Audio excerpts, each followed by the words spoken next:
c'est pas une bonne semaine pour les libéraux parce que en France, il y a donc cette réforme dont vous nous avez expliqué, Ferghane Azihari, qu'elle était tout sauf libérale. Et au Royaume-Uni, vous savez, il y a des élections, demain des élections législatives. Le thème qui écrase tout, c'est bien sûr le Brexit, mais il n'y a pas que ça. Et quand on regarde les programmes des deux grands partis en lice, c'est vraiment à gauche toute. Alors chez les travaillistes, c'est peut-être moins surprenant. Leur leader, Jeremy Corbyn, veut augmenter de 80 milliards de livres la dépense publique. Il veut revenir sur toutes les mesures de Margaret Thatcher, notamment en renationalisant le train, l'électricité, les télécoms. Mais ce qui est intéressant, c'est que du côté des conservateurs, donc de Boris Johnson aussi, on semble rompre avec le libéralisme.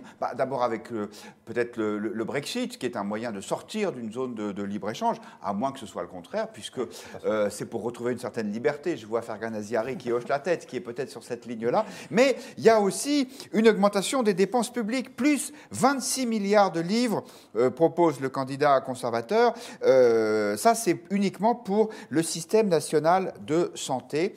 Ferghane Azihari, votre point de vue, Margaret Thatcher est morte une deuxième fois. Alors, je ne sais pas si elle est morte une seconde fois. Ce qui est sûr, effectivement, c'est que c'est la fin d'un consensus. C'est-à-dire que Margaret Thatcher, après effectivement avoir dirigé le Royaume-Uni, avait eu une phrase célèbre quand on lui a demandé quelle était votre plus grande victoire. Elle lui répondait à l'époque, ma plus grande victoire, c'est le Labour qui en fait s'est aussi converti à l'économie de marché, puisqu'à l'époque elle avait bâti un consensus autour du fait qu'effectivement ces réformes avaient réussi à redresser l'Angleterre, puisqu'on avait le FMI qui était aux portes du Royaume-Uni, qui était sclérosé par l'aristocratie, les syndicats, et aussi, il faut le dire, l'économie dirigée. Et ça qui est quand même assez étonnant, c'est qu'on a un Jeremy Corbyn qui visiblement n'a pas eu vent de la chute du mur de Berlin et qui retourne à un programme assez socialiste. Il plaide pour des tas de nationalisation, en dépit de l'échec répété de ce genre de mesures. Ça montre finalement que les idéaux libéraux ne sont jamais acquis nulle part et que les ressentiments anticapitalistes n'ont pas besoin d'un contexte économique délétère pour ressurgir et se réaffirmer face aux idéaux libéraux, alors même qu'on pensait à la fin de l'histoire. Très vite, pour vous, le Brexit, c'est une mesure libérale ou pas? Ça dépend. On ne peut pas répondre oui ou non absolu. Juste un commentaire sur le Brexit. Je ne pense pas qu'il faille calquer l'euroscepticisme français sur l'euroscepticisme britannique. Ce sont deux types d'euroscepticisme qui sont complètement différents. L'euroscepticisme français, on le sait, il est teinté d'un anticapitalisme revanchard, d'une hostilité de principe contre la mondialisation, là où les Britanniques sont historiquement et culturellement une nation beaucoup plus commerçante. Aujourd'hui, l'enjeu pour Boris Johnson, et il l'a réaffirmé, il mendie des accords de libre-échange auprès d'un tas de puissances commerciales, le Canada, les États-Unis, l'Inde, l'Australie. Donc il y a une volonté libre-échangiste aussi qui est affirmée, et c'est en ce sens que je modérais quand même l'idée qu'il y aurait un tournant antilibéral du côté des conservateurs, puisque aujourd'hui, l'euroscepticisme britannique est beaucoup plus libre-échangiste, en tout cas, que l'euroscepticisme français. Nicolas Koratov, le libéralisme... Je ne vais pas complètement être d'accord avec mon voisin de gauche, mais presque. C'est-à-dire que je trouve que l'exercice pour Boris Johnson, il est compliqué, puisque il a vendu, entre guillemets, à la population britannique le Brexit. Et si c'est pour leur expliquer ensuite que l'État ne peut rien faire parce que c'est le marché qui dirige tout, politiquement, il a un problème. Donc, effectivement, il est en train de construire un programme autour du retour, en tout cas de l'État. C'est-à-dire qu'on a quitté l'Union européenne, il faut bien qu'on retrouve une place pour l'État. Et donc, il est en train d'inventer, parce qu'il improvise beaucoup, Boris Johnson, il est en train d'improviser le retour de l'État dans un pays qui effectivement, traditionnellement, économiquement, en tout cas, s'en est très bien passé pendant des décennies.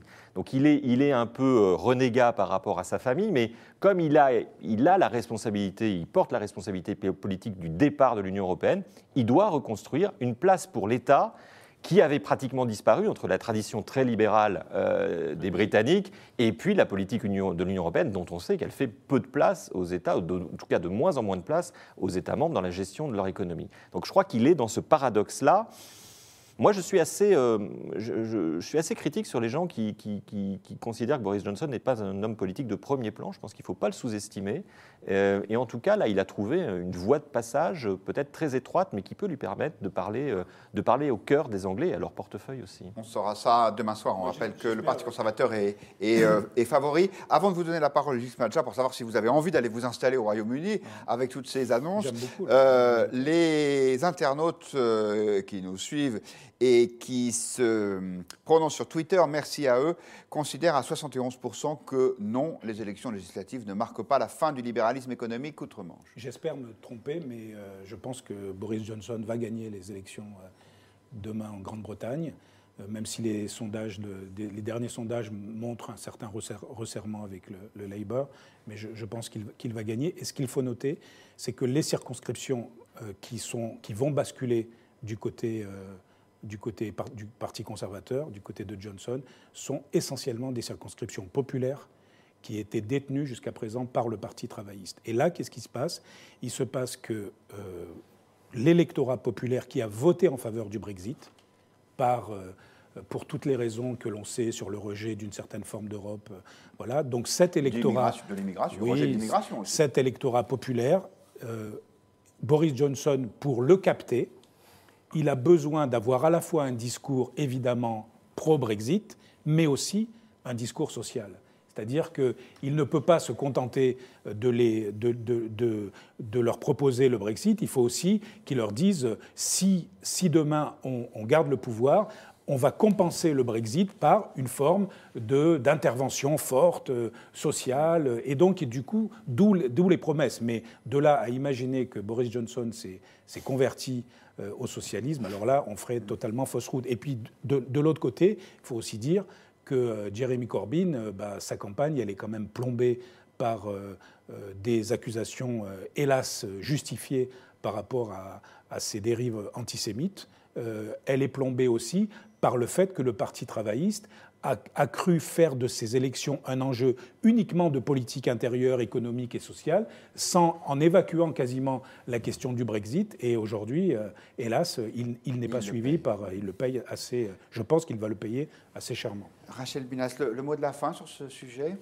Je ne vois pas trop en quoi, justement, cette campagne sonnerait la liquidation du libéralisme économique.